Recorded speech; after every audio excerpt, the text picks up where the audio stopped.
कहानी है रामपुर गांव की, जहां के मर्द महिलाओं को हमेशा नीचा दिखाने की कोशिश में रहते।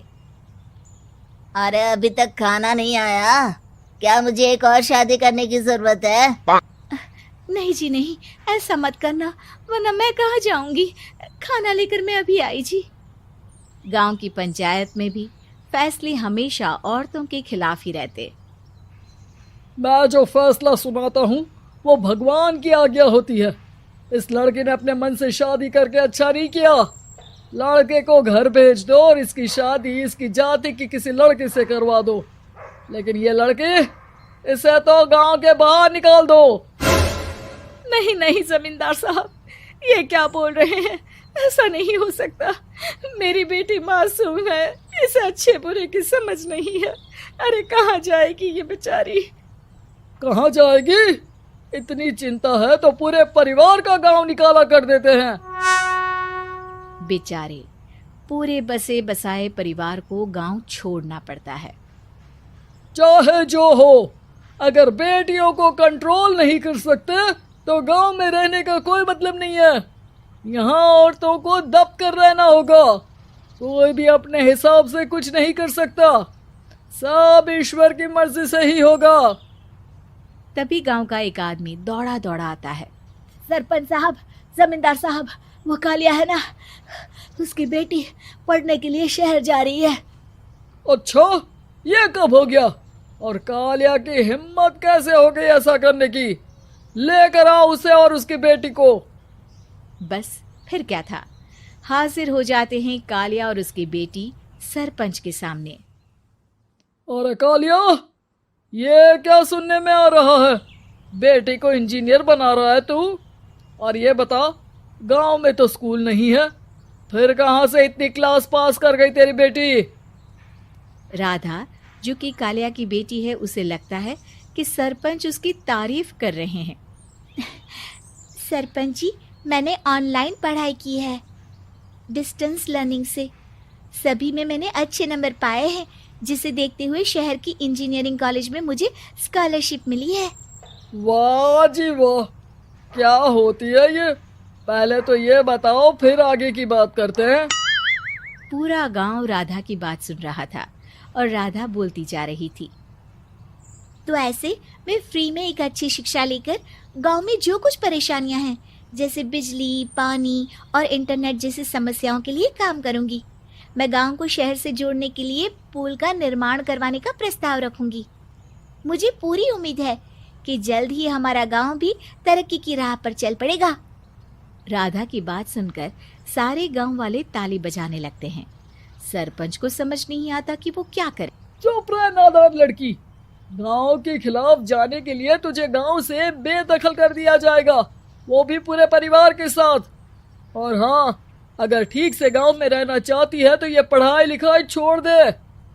हम तेरे लिए गांव का कोई होनहार लड़का देखेंगे। तभी गांव का एक आदमी बोल पड़ता है। अरे नहीं नहीं सरपंच जी, राधा बिटिया जो बता रही है, अगर वैसा हो जाए तो हम लोगों को पैसा कमाने के लिए बाहर नहीं जाना पड़ेगा। हाँ जी, और ना ही कोसों दूर पानी के लिए भटकना पड़ेगा। हमारे बच्चे भी अच्छी पढ़ाई कर सकेंगे और आगे बढ़ेंगे, ना कि हमारी तरह खेती करते बैठेंगे। क्यों गांव वालों, राधा बिटिया का साथ देना चाहिए ना। सरपंच देखता है कि गांव राधा के साथ है तो वो चुप हो जाता है। वो घर आकर अपने सलाहकार से बात करता है, जो बहुत ही चालाक किस्म का इंसान होता है। अरे सरपंच साहब, आपको बहुत ही होशियारी से काम लेना पड़ेगा। एक बार गांव तरक्की कर गया, यहाँ के बालक पढ़ लिए तो कोई ना पूछेगा आपको। और फिर ये जो बेटा और बेटी है ना आपके, इनको भी आम लोगों की तरह ही जीवन जीना होगा। हाँ, लेकिन करे तो क्या करे? वो ना आप मुझ पर छोड़ दीजिए, बस मैं जैसा बोलूं करते जाइए। अगले रोज सुबह जब गांव वाले सोकर उठते हैं तो राधा के घर के बाहर और साथ ही वो लोग जिन्होंने राधा का सपोर्ट किया था, उनके घर के आगे लाल रंग से कल आऊंगी लिखा होता है। कल आऊंगी, यह क्या होता है? अरे यह तो खून से लिखा है, लगता है कोई भूत प्रेत या चुड़ैल का साया है। चलो सरपंच जी के पास चलते हैं। सभी सरपंच के पास जाकर उसे सारी बात बताते हैं। अरे ये तो बड़ी मुश्किल की बात है। चलो मैं एक बाबा को जानता हूँ, उन्हें बुला लेता हूँ। सरपंच बाबा को लेकर गांव के घर के बाहर जाता है। ओहो, तो ये वो चुड़ैल है जो उन लोगों को निशाना बनाते हैं जो गांव को बदलने का सपना देखते हैं। वो गांव को ऐसे ही संपन्न देखना चाहती है, वो नहीं चाहती कि कोई बाहरी यहाँ का कायाकल्प करे। क्या तुम लोगों में से किसी ने गांव को बदलने की सोच रखी है? तभी राधा की माँ रोते रोते आती है। मेरी राधा घर से गायब हो गई है। अरे कोई तो बचाओ, मेरी बच्ची कहाँ गई?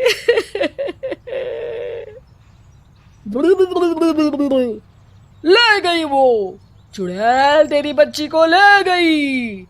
अब वो उसे श्रापित करके छोड़ेगी, उस पर चुड़ैल का साया हो जाएगा। तभी बुरी सी हालत में राधा भी वहां आ जाती है। उसके बाल चुड़ैल की तरह फैले होते हैं और कपड़ों में खून लगा होता है। सभी राधा को देखकर डर जाते हैं। माँ, पता नहीं मुझे कौन उठा कर ले गया था। अरे दूर दूर हो जा चुड़ैल, अब हम लोग इस गांव में नहीं रुकेंगे। अरे कैसे बातें कर रहे हैं आप? कल तो आप मेरे भरोसे गांव का हुलिया बदलने, अपने बच्चों को पढ़ाने और तरक्की उन्नति की बात कर रहे थे, तो आज क्या हो गया आपको? ये फिर तुम लोगों को बहकाएगी। ये चुड़ैल गांव में आ चुकी है, ऐसे ही ये तुम्हारे घर के बच्चों को भी ले जाएगी। गांव वाले राधा को गांव से बाहर निकाल देते हैं। उसके माँ बाप रोते रहते हैं, लेकिन गांव वाले नहीं मानते। मैं भी अपनी बहन के साथ गांव के बाहर रहूंगा, लेकिन वो पढ़ाई नहीं छोड़ेगी। वहीं सरपंच के घर पर सलाहकार कहता है। देखा, सांप भी मर गया और लाठी भी नहीं टूटी। लेकिन अगले ही दिन सरपंच के घर के बाहर भी वही शब्द लिखे होते हैं। और फिर सरपंच की बीवी कहती है, हमारी बेटी को किसी ने अगवा कर लिया है। तभी राधा का भाई वहां आ जाता है। अरे गांव वालों, मैंने सरपंच जी की बेटी को देखा था। वो चुड़ैल उसे उठाकर ले जा रही थी। अरे क्या मजाक कर रहे हो? नहीं नहीं सरपंच जी, आप नहीं जानते। वो चुड़ैल अब आपकी बेटी में आ जाएगी, जैसे राधा के अंदर आ गई थी। तभी सरपंच की बेटी वैसी ही हालत में वहां आती है जैसे राधा आई थी। पापा, पता नहीं कैसे मैं गायब हो गई थी। चुड़ैल, इसके अंदर भी चुड़ैल का साया है, मारो इसे। अरे नहीं नहीं, इसे भी राधा के पास गांव के बाहर ही भेज दो। अरे चुप रहो, मेरी बेटी कहीं नहीं जाएगी और चुड़ैल वुड़ैल कुछ नहीं होता है। अरे कैसे बात कर रहे हो सरपंच जी? आप तो बोल रहे थे कि आपका फैसला भगवान का ज्ञान होता है, तो अपने पर बात आई तो अब आप ऐसे बोल रहे हैं। अरे ना ना ना, आपको अपनी बेटी को त्यागना ही होगा। अरे बुलाओ बाबा को। राधा का भाई बाबा को ले आता है, जिसे अब गांव वालों के डर के कारण सच बोलना पड़ता है।